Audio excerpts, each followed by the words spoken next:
I was not supposed to be there. That is the first thing you need to understand. I was nobody.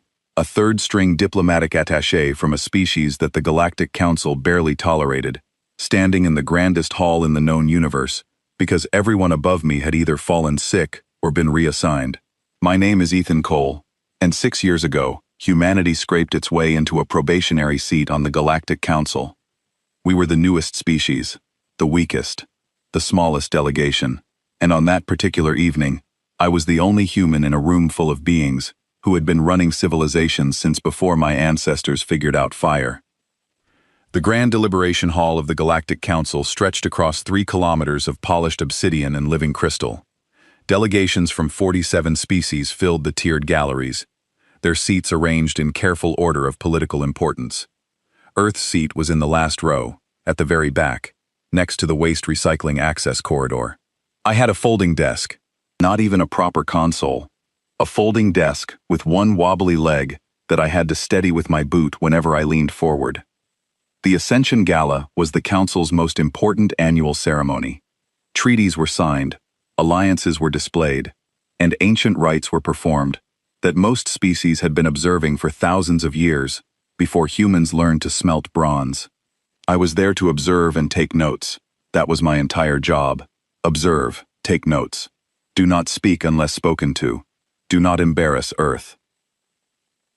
I failed at that last part rather spectacularly. The ceremony had been going on for 3 hours when King Vorenthus of the Draelith sovereignty took the central platform.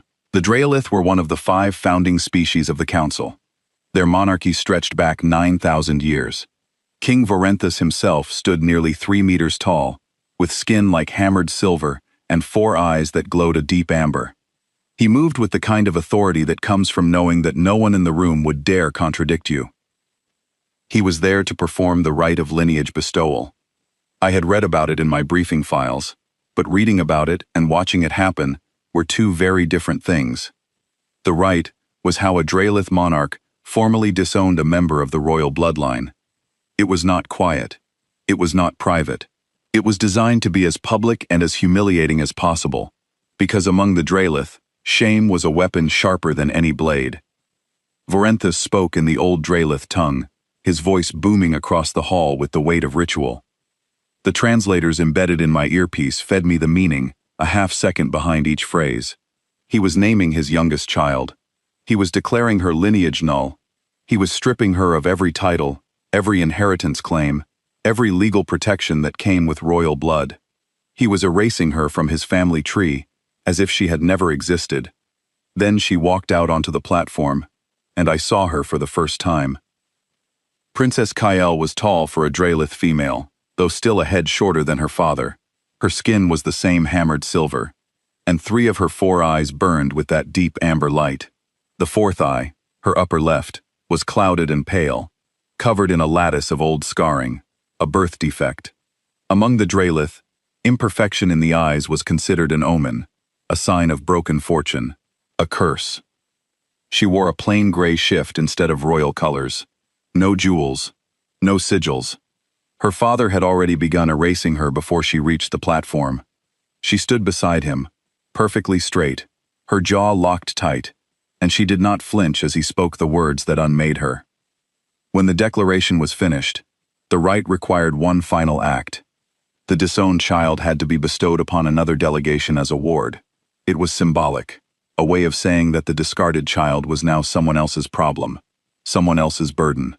Traditionally, a powerful ally would accept the ward as a political favor, quietly absorb the individual into their household, and everyone would move on. Vorenthus turned to the Valtorii Dominion first. The Valtorii were his strongest allies, a reptilian species with a brutal caste system and very little patience for anything they considered weakness.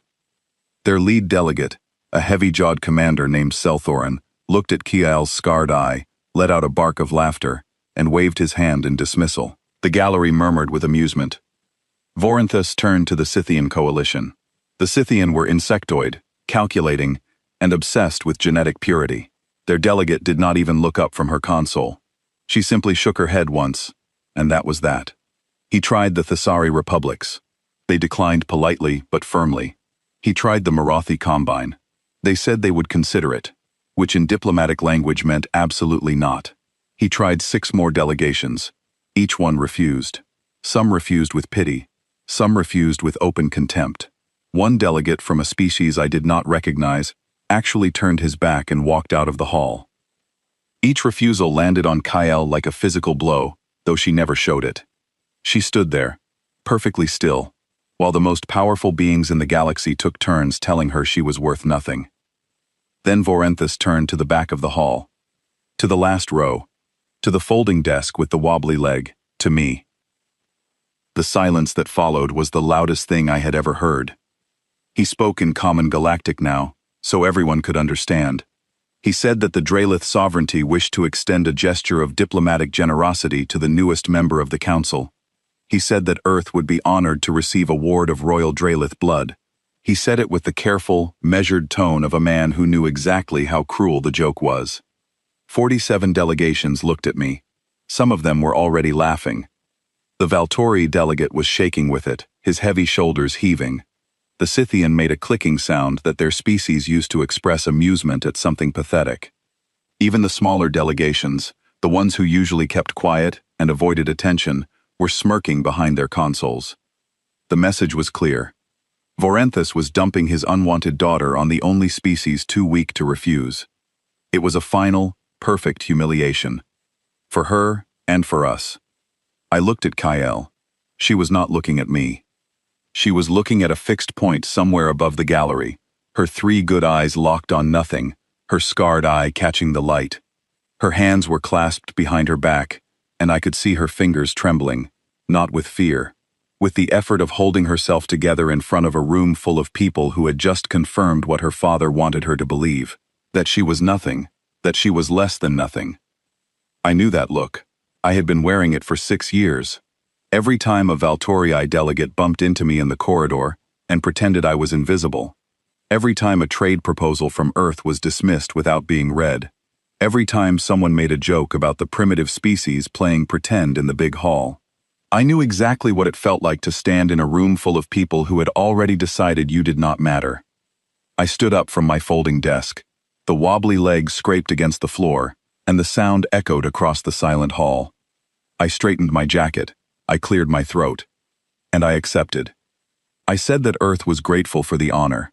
I said it clearly and without hesitation, and I used the formal phrasing from the Draelith Rite protocols that I had read in my briefing files 3 hours earlier, because I had nothing else to do while waiting for the ceremony to start.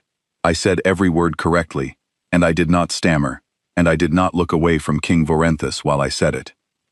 The laughter came like a wave. It crashed across the gallery, rolling from delegation to delegation, filling the vast hall with the sound of 47 species, finding the same thing hilarious. The Valtori delegate called out something that my translator rendered as, "How fitting," the runts collecting the scraps. That got an even bigger laugh. Vorenthus smiled. It was a thin, satisfied smile. He had accomplished exactly what he wanted. His unwanted daughter was gone, and the galaxy would remember this moment as the time a bumbling human took in damaged goods because he was too stupid or too desperate to know better. Kyle was escorted off the platform by 2 Draelith guards who handled her like cargo. No ceremony, no farewell. They walked her down the long central aisle of the hall, past every laughing delegation, past every smirking face, and delivered her to me at my folding desk in the back row. She stood in front of me.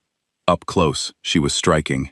Even with the scarred eye, even in the plain gray shift, there was something fierce about her, something unbroken. Her 3 good eyes studied me with an intensity that made me feel like she was reading my entire service record through the back of my skull.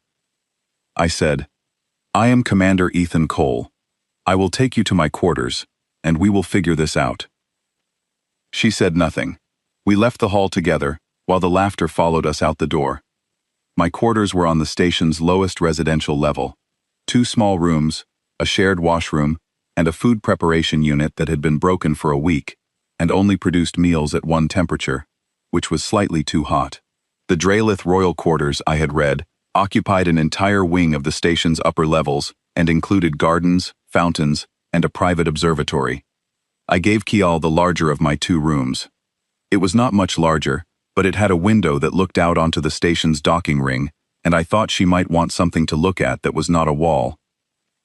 She stood in the doorway of the room and looked at the narrow bed, the small storage unit, and the window that showed a view of cargo shuttles being loaded in the dark.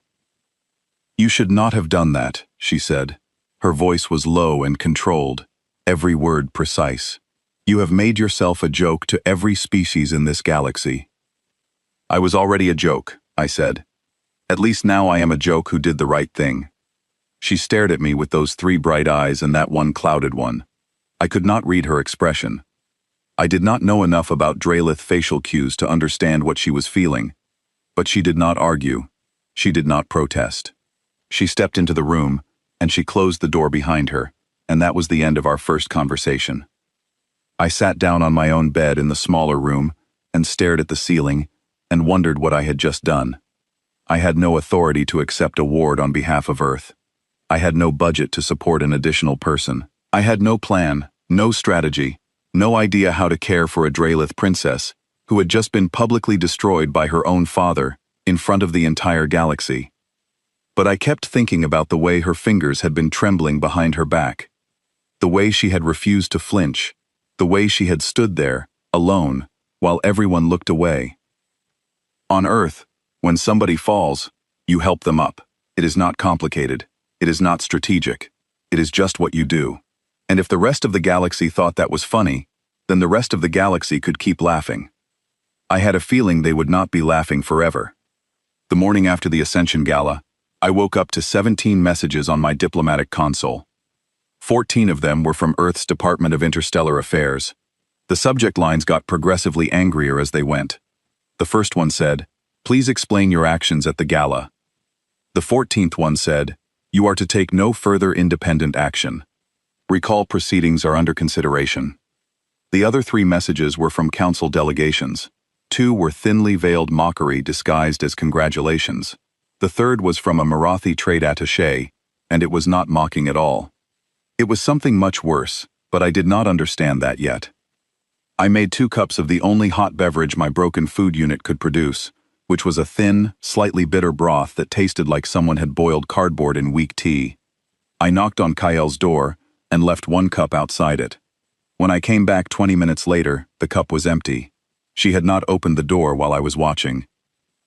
By midday, the news had spread across every galactic communication network. I could not read most of the alien scripts, but the images were universal. Someone had captured the moment I stood up at my folding desk, and the picture had gone everywhere. The Valtori networks ran it with captions that my translator rendered as jokes about pets adopting strays. The Scythian commentary feeds analyzed my decision as evidence of cognitive deficiency, common to primitive species. Even the smaller, friendlier networks treated it as a curiosity piece. The strange little human and his broken princess. Kael emerged from her room in the afternoon. She had not slept, I could tell. Her 3 good eyes had a dull, exhausted quality to them, and the scarring around her clouded eye looked more pronounced in the harsh station lighting. She was still wearing the gray shift from the ceremony. "I require access to reading materials," she said, without greeting or preamble. "History, political theory, and current trade agreements accessible to council delegates." I gave her my console access. It was the lowest clearance level available, but it still connected to the council's general archives. She sat down at my desk and began reading with a speed and focus that I found almost frightening. Her 3 good eyes moved across the screen in a pattern that suggested she was processing 3 columns of text simultaneously. I tried to make conversation. I asked if she needed anything, different food, different clothing, medical attention for her eye. She answered each question with a single word. "No. No." I tried a different approach. "Can you tell me what kind of food you normally eat? I do not know Draelith dietary requirements." She paused her reading long enough to look at me.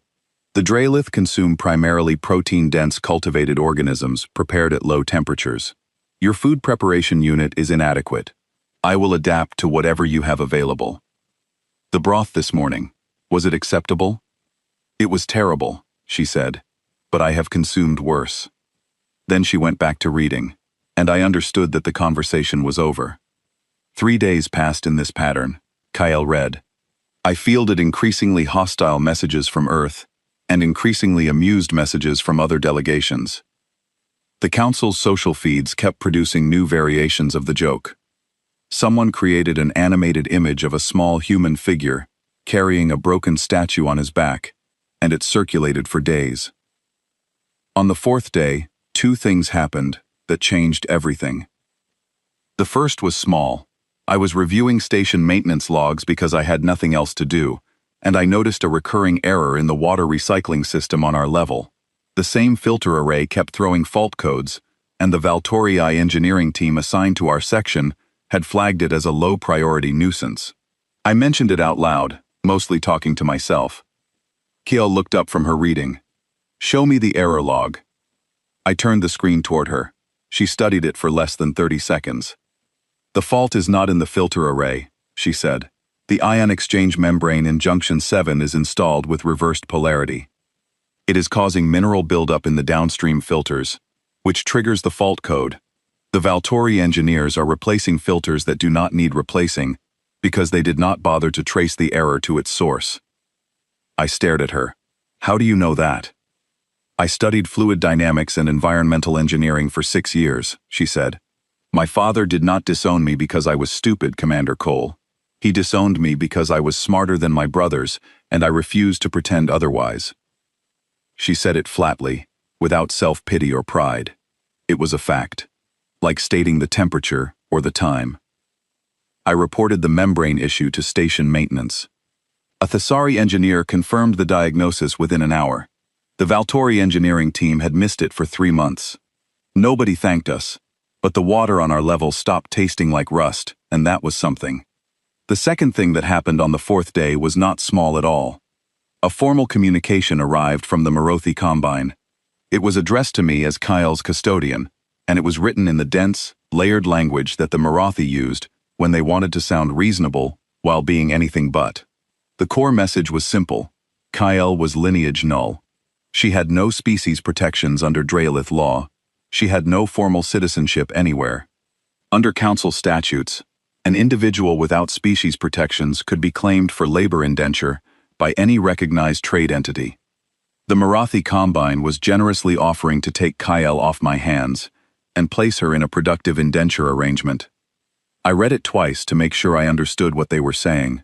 They were saying they wanted to take a former princess and turn her into a slave, and they were framing it as a favor to me.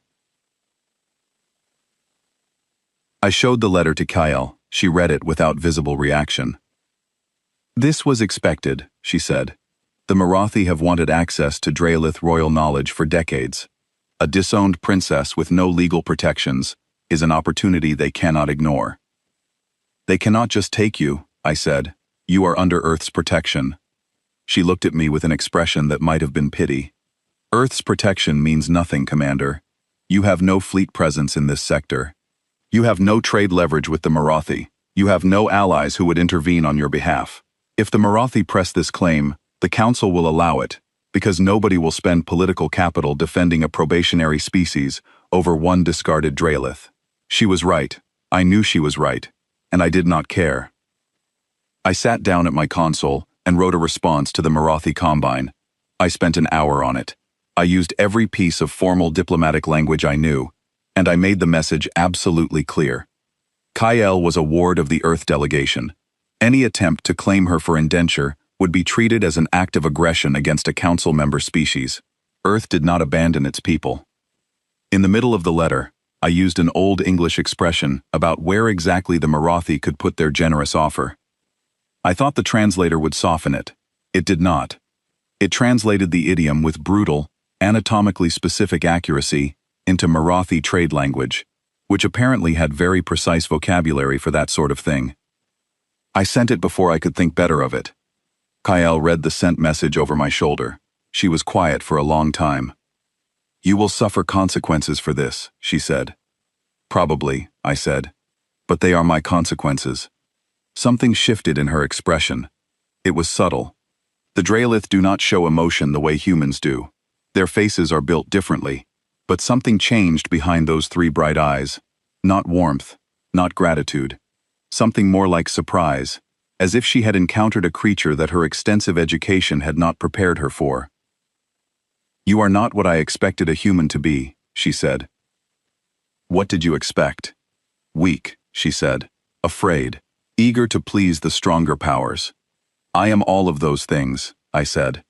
"I am also stubborn. We tend to be." The consequences arrived within 48 hours.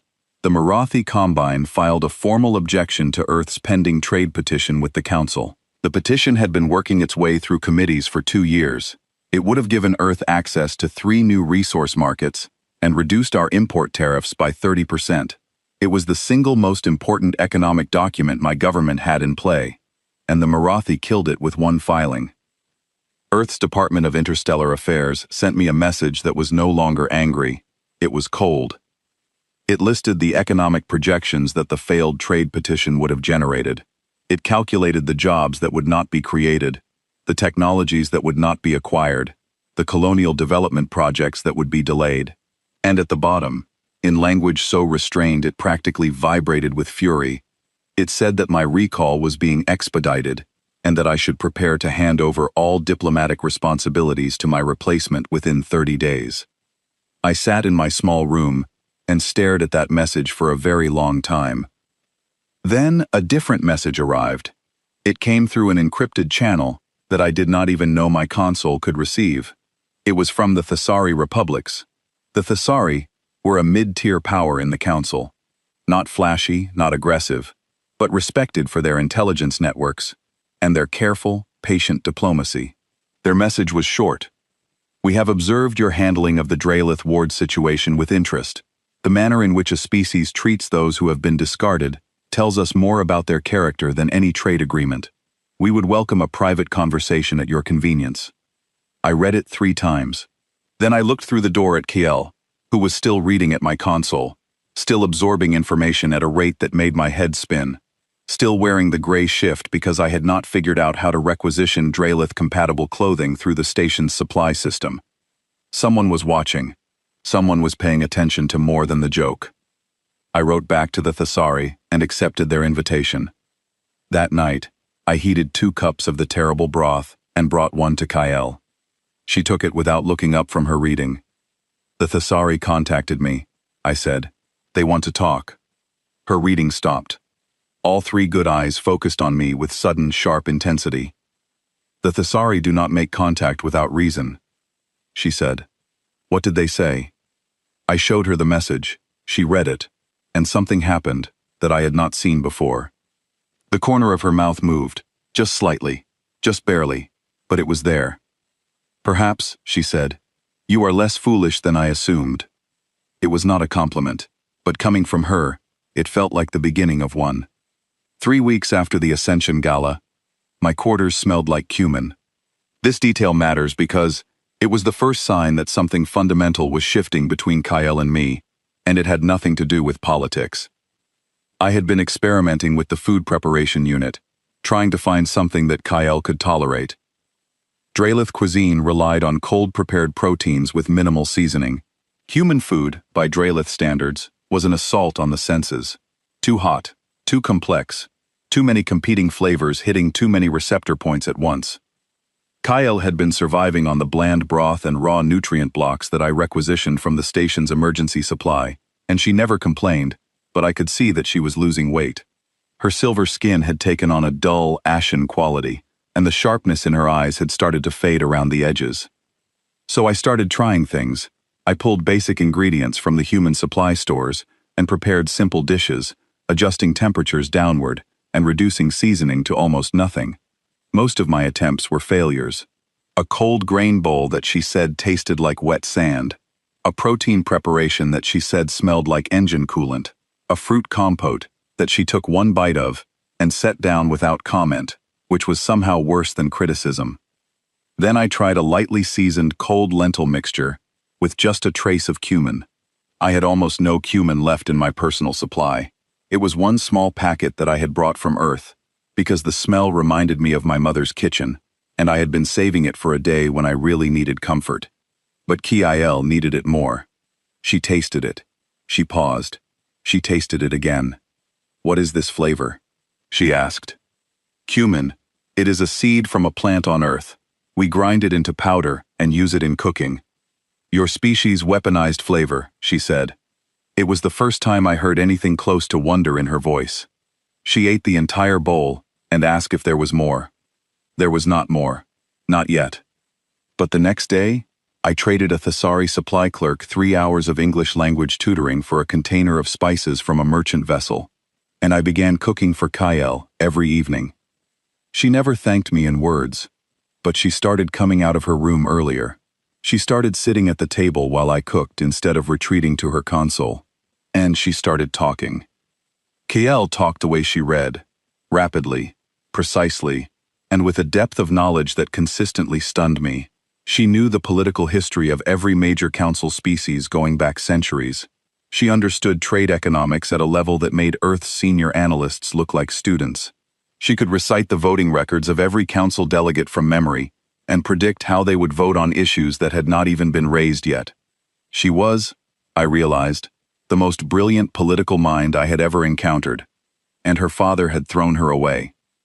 The Thesari meeting happened in the third week. Ambassador Korath, a small, gray-furred being with enormous dark eyes and a voice like rustling paper, met me in a private chamber on the station's diplomatic level. He was polite, careful, and clearly assessing every word I said for hidden meaning. He asked about Kael, not in the gossiping, amused way that other delegations asked. He asked specific questions. What was her education? What were her areas of expertise? How was she adapting to human guardianship? I told him the truth. She was brilliant. She was wasted.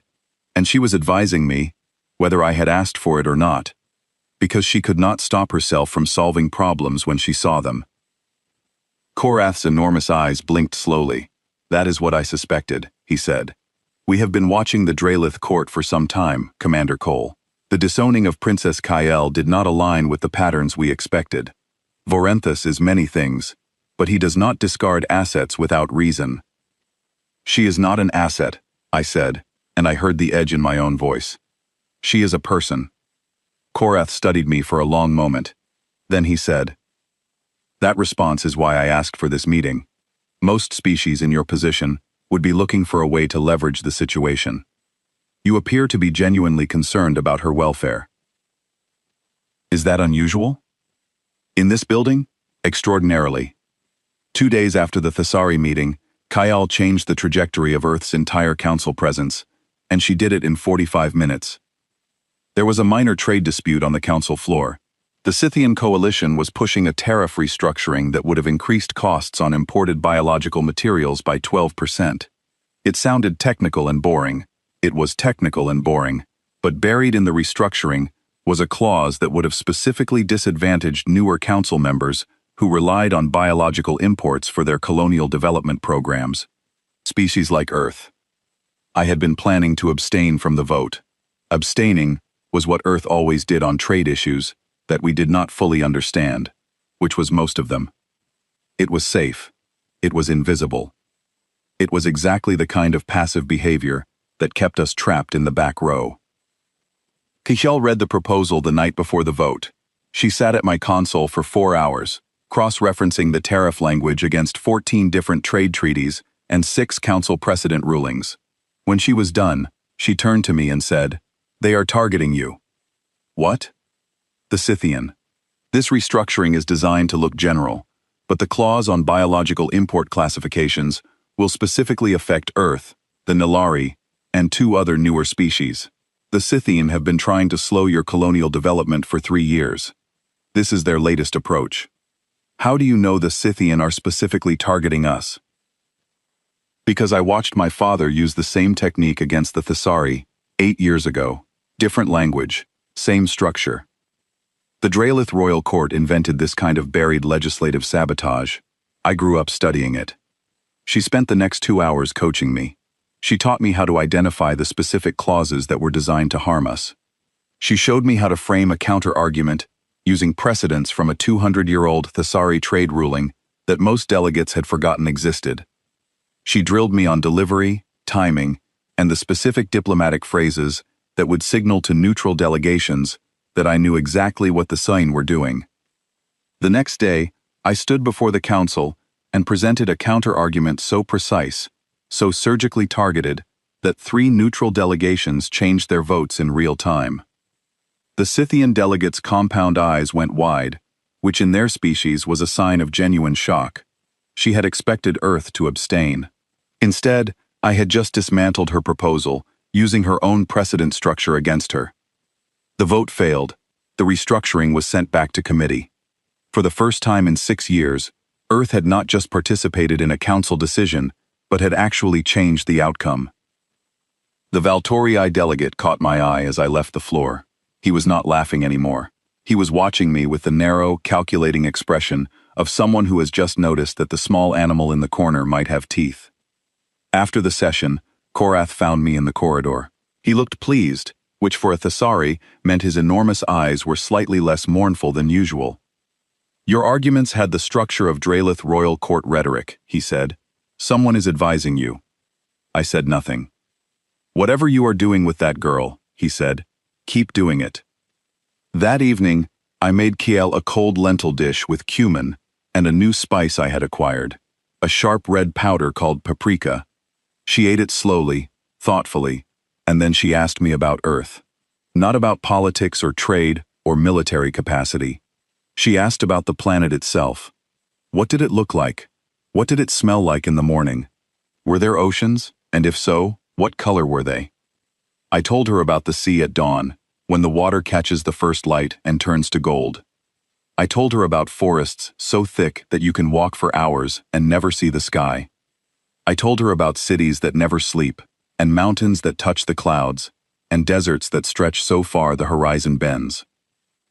She listened, with all 3 of her good eyes fixed on me, and her clouded eye caught the dim light of the room, and for a moment, she looked like someone standing at a window, watching a world she had never been allowed to visit.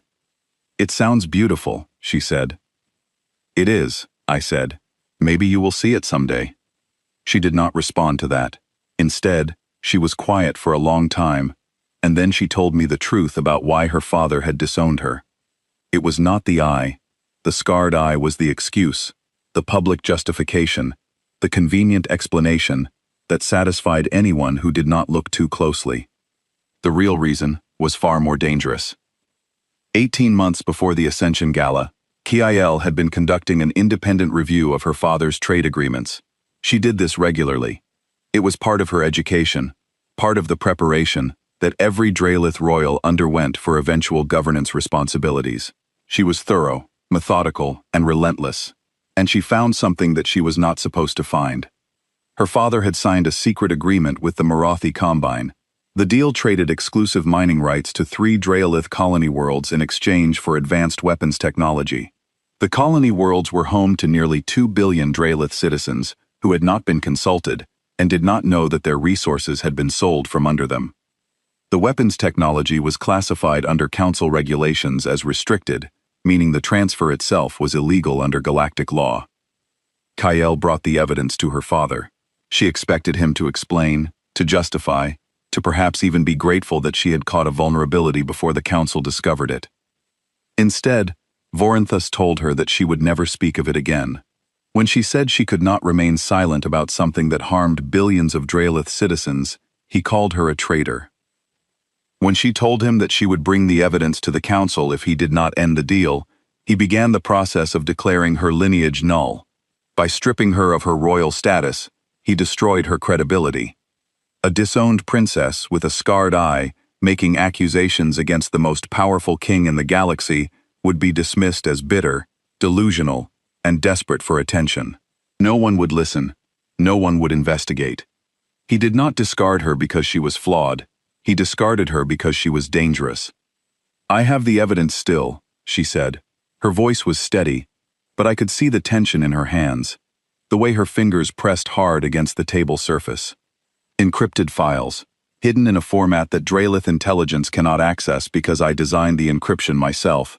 I have carried it with me since the day he disowned me." I sat there for a long time, processing what she had just told me. The lentil bowls were empty. The cumin still hung in the air. Outside the window, cargo shuttles moved through the dark in their slow, patient circuits. "Why are you telling me this?" I asked. Because you refused the Morothi when they came for me, she said. Because you stood up at your little folding desk and accepted a burden that no sane diplomat would have touched. Because you cook for me every evening, and you never ask for anything in return. She paused. I have spent my entire life in a court where every kindness had a price. You confuse me, Commander Cole, and I have decided that confusion is preferable to certainty. I understood then what I was holding. Not just a refugee. Not just a brilliant advisor. I was holding a key that could unlock the biggest corruption scandal the Galactic Council had seen in a century, and the king who wanted that key destroyed knew exactly where it was. I contacted Earth's Department of Interstellar Affairs that night. I did not write an apology or a defense. I wrote a proposal. I told them that recalling me would be the biggest mistake they had ever made. I told them that the Draelith princess they considered a diplomatic embarrassment was the most valuable intelligence asset humanity had ever stumbled into. I told them to give me 6 months, and I would change Earth's position in the galaxy. They were skeptical. They argued. They sent back 3 revisions full of conditions and caveats and contingency plans. But they gave me 90 days. That was enough. I looked at Kyle and said, "We have 3 months. Tell me everything." She smiled for the first time. It was small and sharp and carried the weight of 18 months of silence finally breaking. "Commander Cole," she said, "I thought you would never ask." In the weeks that followed, Kiel and I built something that neither the Galactic Council nor King Vorenthus saw coming. We built it quietly, carefully, and with the kind of patience that only 2 people who have been underestimated their entire lives can sustain. We built a case. Kiel's evidence was meticulous. She had not simply stumbled across her father's secret deal with the Morothi Combine. She had spent months verifying it, cross-referencing shipping logs, decrypting communication records, and mapping the financial pathways that connected Draelith royal accounts to Morothi weapons manufacturers. The encryption she had designed to protect the files was so sophisticated that she told me it would take the Draelith intelligence service approximately 40 years to crack it. She said this the way someone might mention the weather. But evidence alone was not enough. We needed allies. We needed species willing to act on the information, and that meant we needed to be strategic about who received it and when. Kyle understood political ecosystems the way a surgeon understood anatomy. She knew where to cut, how deep, and which structures would collapse if you applied pressure in exactly the right place. The Thesari were our first target. Ambassador Korath had already signaled interest, and the Thesari had their own reasons to distrust the Draelith-Morothi alliance. 8 years earlier, a similar trade manipulation by Vorenthus had cost the Thesari access to rare mineral deposits in a disputed sector. They had never forgotten it, and they had never had the evidence to prove it. Kyle gave them that evidence. Not all of it, just enough to confirm what they had always suspected. Korath received the information with the careful, measured response of a species that had been practicing patience for millennia. He did not react visibly. He did not make promises. But within a week, Thesari auditors began filing formal inquiries about Draelith mining operations in 3 colony systems. The inquiries were phrased as routine oversight, buried in procedural language that would take most delegations weeks to decipher. By the time anyone noticed what the Thesari were actually asking about, the questions would already be in the official record, and official records were very difficult to erase. Our second contact was the Nalari Cooperative, a small but influential species that controlled a significant portion of the galaxy's biological research infrastructure. The Nalari had been blocked from 3 research partnerships by Morothi trade restrictions, and they were quietly furious about it. Kyle identified a connection between those restrictions and the secret weapons deal, a connection so subtle that it would have taken me years to see it. We fed the Nalari the relevant pieces, and within 2 weeks, the Nalari joined the Thesari in requesting expanded oversight of Morothi trade practices. The third contact was the most dangerous. The Orvan Federation was a major military power that had been competing with the Draelith for influence in the galactic outer sectors. The Orvan did not care about corruption. They did not care about justice. They cared about power, and evidence that the Draelith were illegally acquiring weapons technology represented a direct threat to Orvan military supremacy. Giel approached the Orvan through a back channel, so indirect that it involved 3 intermediaries and a coded message hidden inside a routine agricultural trade filing. The Orvan received the information and said nothing publicly, But their military analysts began running new threat assessments on the Dralith sovereignty, and those assessments would eventually reach the Council's Security Committee. While Kyle managed the intelligence operation, I managed the politics. This was harder than it sounds because I was still, technically, a junior attaché with a folding desk and a broken food unit, but the trade vote victory had changed something. Delegations that had ignored me for 6 years were now acknowledging my existence. Not with warmth or friendship, but with the grudging attention that predators give to something that has just proven it can bite. I used that attention. I took meetings I would never have been offered before. I sat in working groups and committee sessions and contributed insights that Kyle had prepared for me the night before. I was not pretending to be brilliant. I was a conduit for brilliance, and I was honest about it. When a Thessari delegate complimented my analysis of a shipping lane dispute, I said, I had help. When a Nalari researcher asked how I knew so much about biological trade regulations, I said, someone taught me. I never named Kyle. I did not need to. The smart ones figured it out. The Valtorii delegate, Selthorin, cornered me in a corridor one afternoon and said, you are getting your information from the Dralith girl, the one with the broken eye. Her eye is not broken, I said. It is scarred. There is a difference. He studied me with his heavy, reptilian gaze. You are either very brave or very stupid, Commander Cole. The Dralith will not let this continue. Let what continue? Whatever you are doing, Vorenthus does not forget, and he does not forgive. If the girl is feeding you intelligence, he will find out, and he will come for her. Then he will have to go through me. Selthorin made a sound that might have been a laugh, or might have been a warning. You are one human with no fleet, no army, and no allies that matter. What exactly do you think you can do? I think I can stand in the way, I said. And I think standing in the way matters more than most people realize. He walked away shaking his head, and I stood in the corridor with my heart hammering in my chest, because he was right about everything except the part that mattered. Kyle and I had dinner together every evening now. I had expanded my spice collection through increasingly creative trades, and I was learning to cook dishes that bridged the gap between human and Dralith palates. Cold preparations with warm spices, mild base ingredients with sharp, surprising flavor accents. Kyle had stopped calling my cooking terrible. She had started calling it unconventional, which from a Dralith was practically a standing ovation. During those dinners, she taught me things that no diplomatic briefing could have covered. She taught me how to read Dralith body language, which was so subtle that most species never learned it. She taught me the 17 different meanings of silence in Dralith court culture. She taught me how to structure arguments that would resonate with species whose cognitive patterns were fundamentally different from human ones.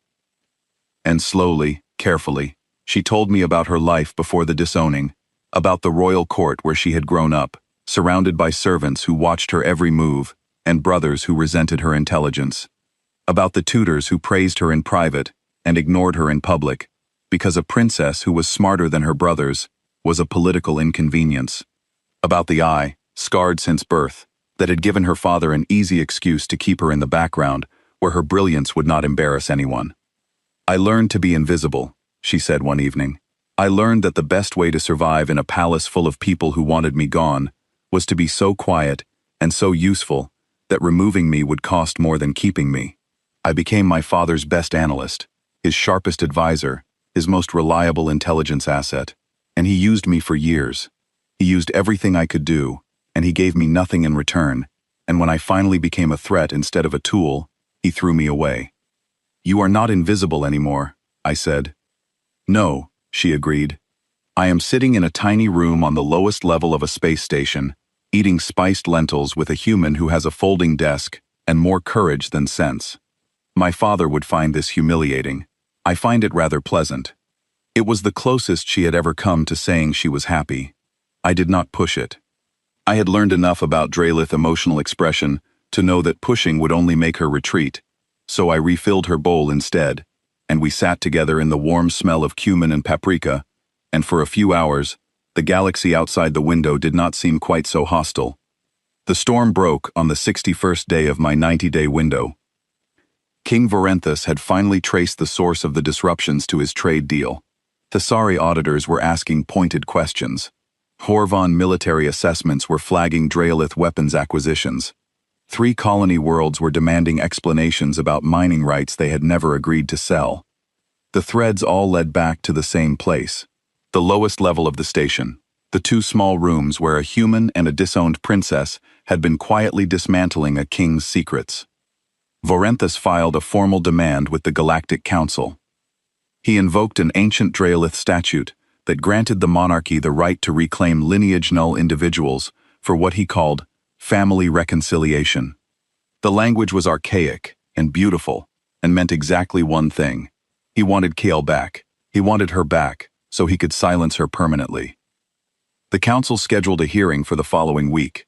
The announcement sent a tremor through the diplomatic community. This was no longer a joke about a human and his broken princess. This was a confrontation between a probationary species and one of the 5 founding powers of the Galactic Council, and everyone knew how those confrontations usually ended. The delegations that had been cautiously warming to Earth went quiet overnight. The Thessari stopped returning my messages. The Nalari withdrew from 2 joint committee proposals we had been developing. Even the small, friendly delegations that had started treating me like a colleague instead of a curiosity pulled back behind their walls of diplomatic caution. In the span of 3 days, every ally we had built disappeared. That was the power of the Draelith sovereignty. You did not need to defeat them. You just needed to remind everyone else what happened to species that stood in their way. Kael received the news of the hearing without visible reaction. She sat at my console, read the formal notice, and then closed the file and stared at the wall for a long time. "You should hand me over," she said.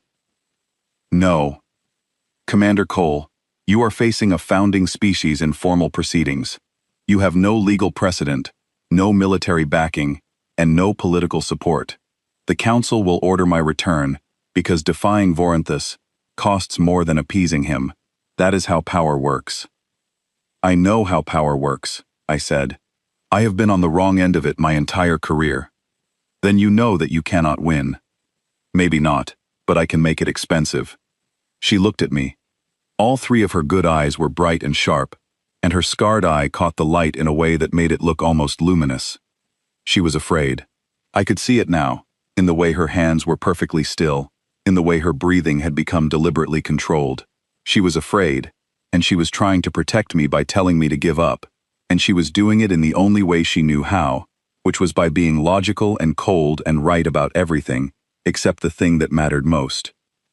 "I am not handing you over," I said, "and I am not giving up, and I need you to stop trying to talk me out of it, because we have 6 days and a lot of work to do." She stared at me for a long moment. Then she said, "You are the most unreasonable being I have ever met." "Thank you." It was not a compliment. "I know, but I am taking it as one." She almost smiled. It was the closest thing to a smile I had seen since the night she told me about her father. Then she straightened in her chair and said, "Fine. If you insist on being destroyed, you might as well be destroyed with a proper argument. Sit down, we have work to do." We worked through the night, and every night after that. Kael built the legal framework. I built the narrative. We were preparing for the most important 6 minutes of my life, because 6 minutes was all the speaking time a probationary species was granted in a formal council hearing. 6 minutes to save a princess. 6 minutes to save Earth's reputation. 6 minutes to stand in front of the most powerful beings in the galaxy and tell them that they were wrong. I practiced my speech until I could deliver it in my sleep. Kael tore it apart and rebuilt it 4 times. She was merciless. She cut every word that did not carry weight. She restructured every argument that had a weakness. She drilled me on timing, on posture, on the exact moment to pause, and the exact moment to push.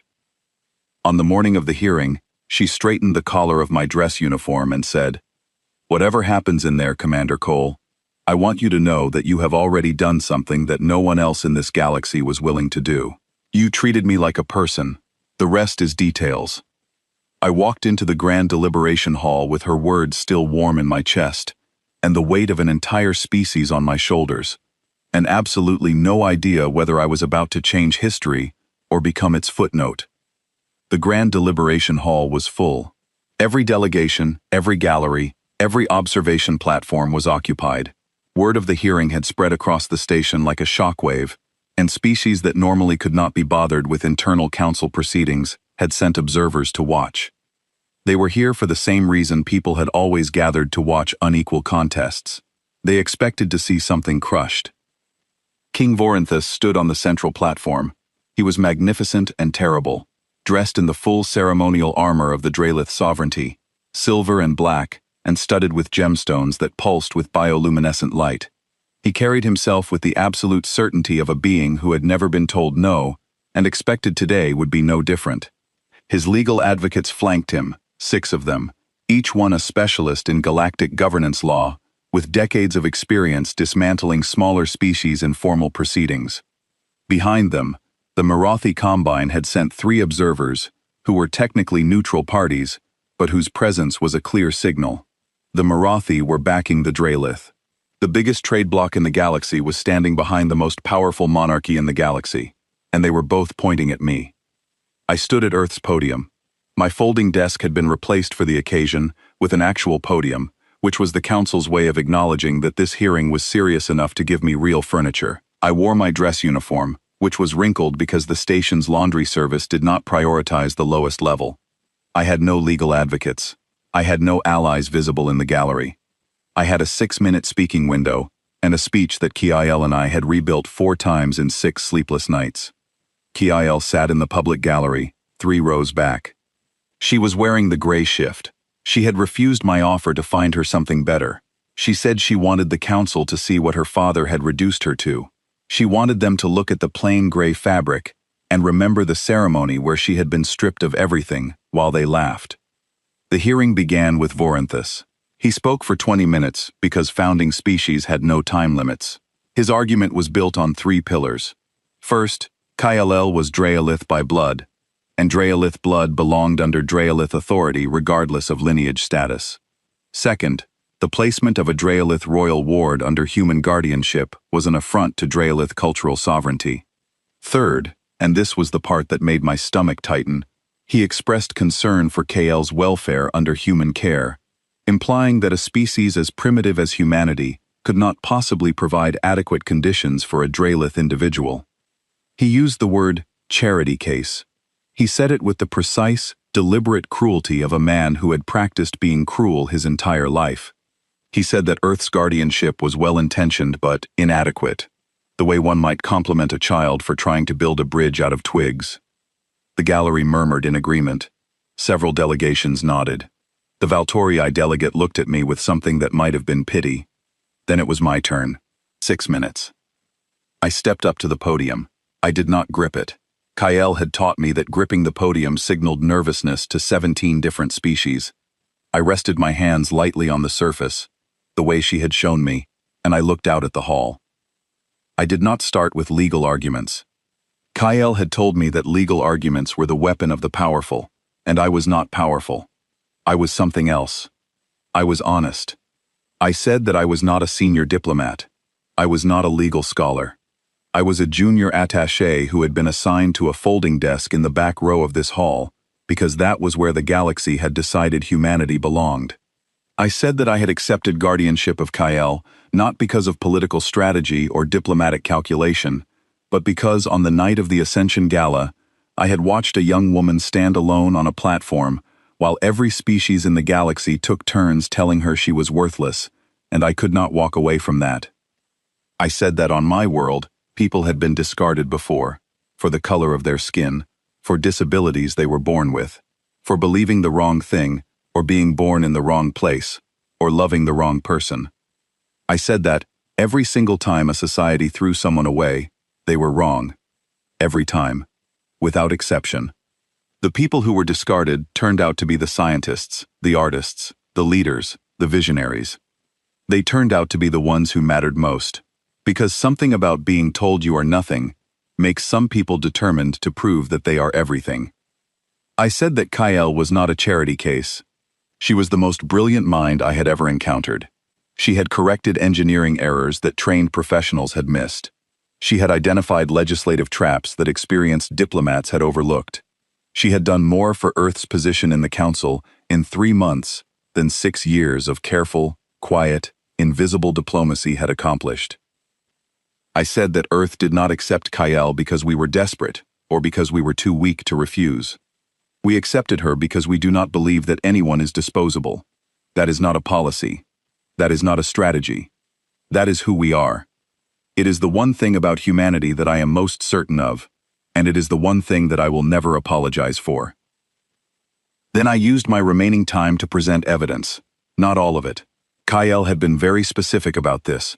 We released exactly 3 documents from the encrypted files. A shipping manifest showing restricted weapons technology being transferred from Marathi facilities to Drelith military installations. A financial record showing payments from Drelith royal accounts to Marathi weapons manufacturers, and a communication log showing King Voranthus personally authorizing the transfer of mining rights for 3 colony worlds without the knowledge or consent of their populations. 3 documents, enough to prove that the accusation was real, not enough to constitute the entire case. Just enough to make every delegate in the room understand that if they returned Kiel to her father, they were not facilitating family reconciliation. They were helping a king silence a witness. The hall went very, very quiet. Voranthus did not lose his composure. His species had been practicing composure for 9,000 years. But I saw something change in his 4 amber eyes. A hardening. A calculation. He had expected a fumbling, emotional plea from a primitive species. He had not expected evidence. He called for a recess. The council granted it. The delegates filed out of the hall in clusters, whispering to each other in languages I could not understand, but I could read body language. Kyle had taught me that, and what I saw in the way species moved and grouped and avoided each other told me that something had shifted. The Thessari delegation, which had gone silent for 6 days, sent a junior attaché to my podium during the recess. She handed me a data chip and said, "Ambassador Korath sends his regards." The chip contained 3 additional precedent rulings that supported Earth's guardianship claim under Council humanitarian statutes. The Thessari were back. They had been waiting to see if I would fight, and now that I had, they were ready to stand behind me. The Nalari sent a message to my console. It said, "We will abstain from any vote to return the Drelith ward." An abstention from a respected species was worth almost as much as a vote in our favor, because it signaled that the Nalari did not support Voranthus, and other delegations would take note. The Orvan Federation, through channels so back that they barely existed, let it be known that they had concerns about the weapons technology transfers described in the evidence. In Orvan diplomatic language, concerns meant that their military was already updating its threat assessments, and that Voranthus had just gained an enemy he could not afford. When the hearing resumed, the vote was called. The motion to return Kyle to Drelith custody required a simple majority. Voranthus needed 24 votes out of 47. He got 19. 3 delegations that had been expected to vote in his favor abstained. 2 more voted against the motion outright. The motion failed. The silence that followed the vote count was different from the silence at the Ascension Gala. That silence had been filled with laughter waiting to happen. This silence was filled with the sound of the galaxy recalculating. Voranthus left the hall without speaking. His advocates followed him. The Marathi observers left through a side door, moving quickly and quietly, the way people move when they do not want to be seen. I stood at my podium and breathed for what felt like the first time in an hour. Then I walked to the gallery where Kiel was sitting. She was still in her gray shift. Her 3 good eyes were bright, and her scarred eye was catching the light from the hall's crystal ceiling, and she was looking at me with an expression that I had never seen on a Drelith face before. It took me a moment to recognize it, because Kyle so rarely showed what she was feeling. It was gratitude, but it was more than gratitude. It was the look of someone who had spent her entire life being used, being silenced, being told that she was broken, and who had just watched a single stubborn human stand in front of the galaxy and say that she mattered. "No one has ever fought for me before," she said. "Well," I said, "someone should have. A long time ago." She was quiet for a moment. Then she said, "I would like to fight for Earth in return, not as a ward, not as a refugee, as a partner, if you will have me." "Kyle," I said, "we have had you since the moment I stood up at that folding desk. We just did not know how lucky we were." She almost laughed. It was a small sound, barely audible, but it was the first time I had heard anything like laughter from her. It sounded like the beginning of something, like the first note of a song that had never been sung before. We walked out of the grand deliberation hall together. Nobody laughed. 8 months had passed since the Ascension Gala, and the galaxy had changed in ways that no one had predicted. Least of all me. I was still Ethan Cole. I still had bad posture and a habit of drinking terrible broth when I was stressed, but I was no longer sitting at a folding desk, and I was no longer a joke. Kyle had been granted a status that the Galactic Council had to invent a name for. They called it Diplomatic Residency under Species Partnership. It had never existed before, because no discarded royal had ever been formally claimed by another species and then proven so valuable that the council could not ignore them. Kyle was the first, and the bureaucrats who drafted the status spent 3 weeks arguing about the wording because they knew it would set a precedent that would last centuries. Her formal title was Senior Strategic Advisor to the Earth Delegation. It was the highest advisory position Earth had ever created for a non-human, and it was still not sufficient for what she actually did. In the 6 months since the hearing, Kyle had reshaped Earth's entire approach to galactic politics. She had identified 7 separate legislative traps embedded in trade agreements that Earth had been about to sign. She had predicted the outcomes of 12 council votes before the delegates themselves had decided how they would vote. She had designed a diplomatic communication framework that allowed Earth's small delegation to operate with the efficiency of species 3 times our size. Earth's council voting record had improved by 400%. 3 trade agreements that would have been impossible a year earlier were now signed. 2 colonial development projects that had been stalled by bureaucratic obstruction were now underway. Earth was no longer invisible. Earth was no longer in the back row. We had been moved to a proper delegation suite on the station's mid-level, with real furniture and a food preparation unit that actually worked. Kyle used the working food unit to prepare Draelith-style dishes with Earth spices, and the results were remarkable.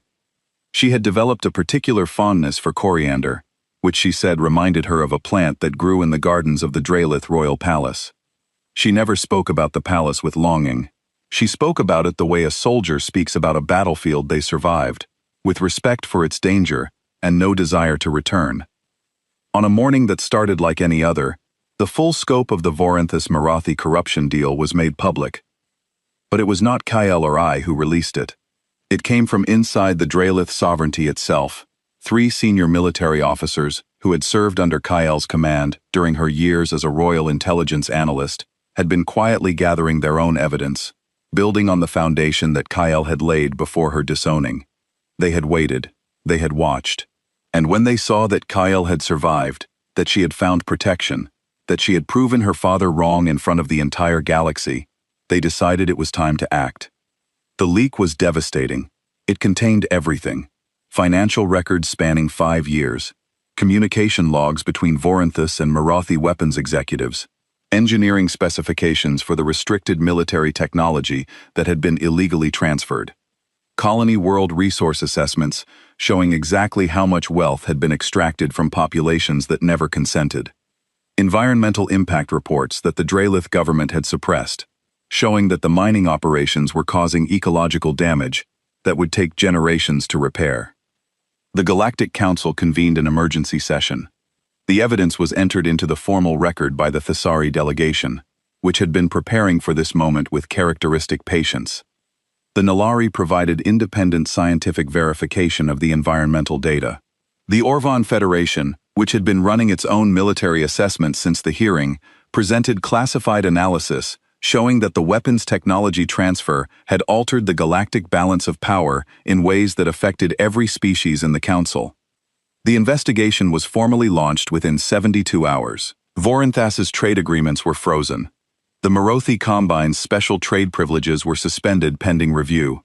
3 Draelith colony worlds filed formal independence petitions, citing breach of sovereign trust by the monarchy. For the first time in 9,000 years, the Draelith sovereignty was facing real accountability, and the catalyst for all of it was a princess with a scarred eye who had been thrown away like damaged cargo.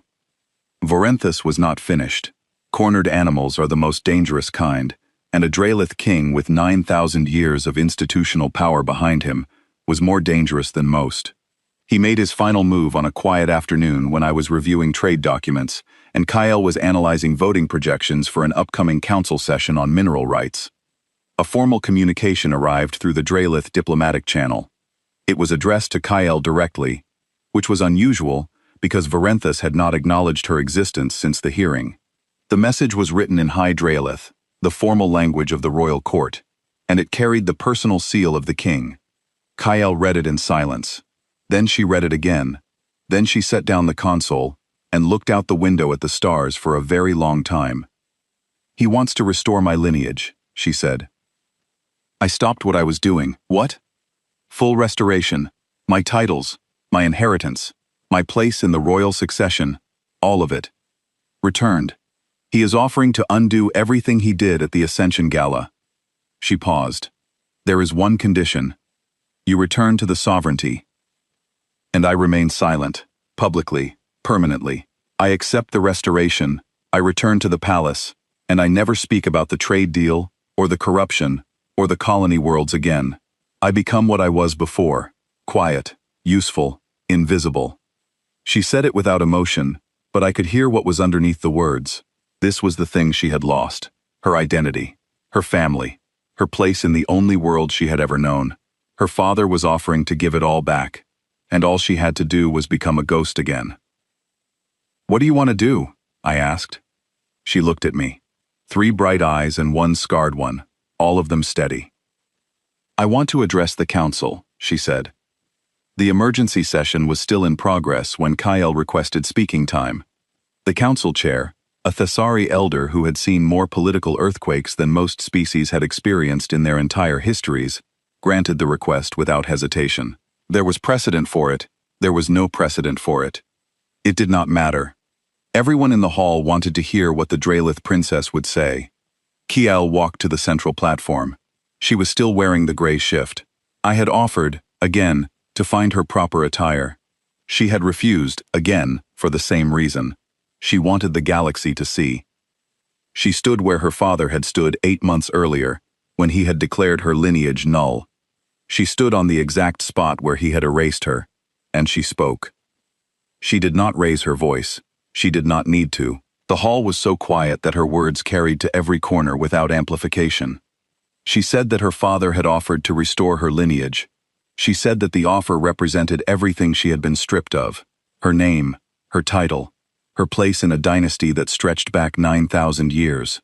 She said that there had been a time when losing those things had felt like losing herself, when the silence and the shame had been so heavy that she had wondered if her father was right, if she was truly worth nothing, if the scarred eye and the sharp mind and the refusal to be quiet were all just flaws that the universe was trying to correct. She said that a human had changed her mind. She said that on the worst night of her life, when every species in the galaxy had confirmed her worthlessness, a man with a folding desk and a wobbly leg had stood up and said that she mattered. Not because she was useful, not because she was politically valuable, not because he had a plan or a strategy or an angle, because where he came from, you do not leave people standing alone. That is it. That is the whole reason. She said that she had spent her entire life in a palace full of people who measured value in power and status and bloodlines, and none of them had ever treated her the way that human did. None of them had ever cooked her a meal because they noticed she was not eating. None of them had ever given her the larger room. None of them had ever stood in front of the Galactic Council with no allies and no fleet, and no plan, except the stubborn, unreasonable conviction that doing the right thing matters even when it costs everything. She said that she was declining the restoration. The hall stirred. Varenthus, watching from the Draelith gallery, went very still. Kiel said that her father's kingdom was built on silence, on the silence of colony worlds whose resources were sold without their knowledge, on the silence of military officers who saw corruption and were afraid to speak, on the silence of a daughter who was erased because she refused to pretend that wrong was right. She said she would not be silent again. Not for a title, not for an inheritance, not for a palace full of people who valued quiet obedience over truth. She said that she was formally requesting permanent alliance with Earth, not as a ward, Not as a refugee, not as a charity case, or a curiosity, or a joke. As a partner, as an equal, as a citizen of the one species that had proven, in the simplest and most direct way possible, that it understood something that the rest of the galaxy had forgotten. "You laughed when the human took me in," she said, and her voice was steady and clear and carried the weight of everything she had survived. She looked across the hall, at the Valtori, at the Scythian, at the Marothi observers, at every delegation that had refused her and mocked her and dismissed her. "None of you are laughing now." The silence held for a long time. Then Ambassador Korath stood. He did not speak. He simply stood, which in Thessari culture was the highest form of public endorsement. The Nilari delegate stood next. Then a delegate from a species I did not know. Then another. Then 6 more. Kiel stepped down from the platform and walked back to the gallery, and no one tried to stop her, and no one laughed, and no one looked away. 2 weeks later, the Thessari republics formally proposed that Earth be elevated from probationary status to full council membership. The proposal cited Earth's diplomatic record over the previous 6 months, with specific reference to its handling of the Draelith ward situation and its role in uncovering the Vorenthus Marothi corruption scandal. The supporting brief was 40 pages long and had been prepared by Thessari analysts who had been quietly compiling evidence of Earth's growing influence for months. The vote was not close. 31 delegations voted in favor, 9 abstained, 7 voted against, including the Draelith and the Marothi, whose votes no longer carried the weight they once had. Earth was no longer probationary. Earth was a full member of the Galactic Council, with all the rights, protections, and responsibilities that came with it. They gave us a new delegation suite on the upper level, real chairs, a proper console, a food preparation unit with full functionality, and a spice rack that Kiel had already begun filling with varieties sourced from 12 different species. She was experimenting with a fusion of Draelith cold preparations and Earth seasoning techniques, and the results were becoming increasingly remarkable. On the evening after the membership vote, we stood on the observation deck above the docking ring. The station's rotation gave us a slow panorama of the stars, and the light from a distant nebula painted the viewport in shades of purple and gold. It was quiet, the kind of quiet that comes after something enormous has happened, and the universe is still catching its breath. "Did you know," Kiesiel asked, "that first night, when you stood up at your desk, did you know that any of this would happen?" "No," I said. "I did not know anything. I did not have a plan. I did not have a strategy. I just saw you standing there, and I could not look away." "Why not?" "Because where I come from, when somebody is standing alone and everyone else is looking away, you do not look away. That is it. That is the whole thing." She was quiet for a moment. Then she said, "Your species is very strange, Commander Cole." "Yeah," I said, "we get that a lot." She looked at me with all 4 of her eyes. 3 bright amber and 1 scarred and clouded, and all 4 of them were steady. And all 4 of them were looking at me like I was something she had never expected to find in a galaxy full of species older and wiser and more powerful than mine. "Ethan," she said. It was the first time she had used my first name. "I believe strange is the highest compliment I know how to give." We stood there together and watched the stars turn, and the nebula light painted us in colors that neither of our species had words for, and somewhere in the vast, spinning galaxy, 47 delegations were revising their assumptions about a small, stubborn, unreasonable species from a blue planet at the edge of explored space. They had laughed when the human took in the unwanted princess. They had laughed because they thought it was a story about weakness. They were wrong. It was a story about what humans do, and the galaxy was just beginning to understand what that meant.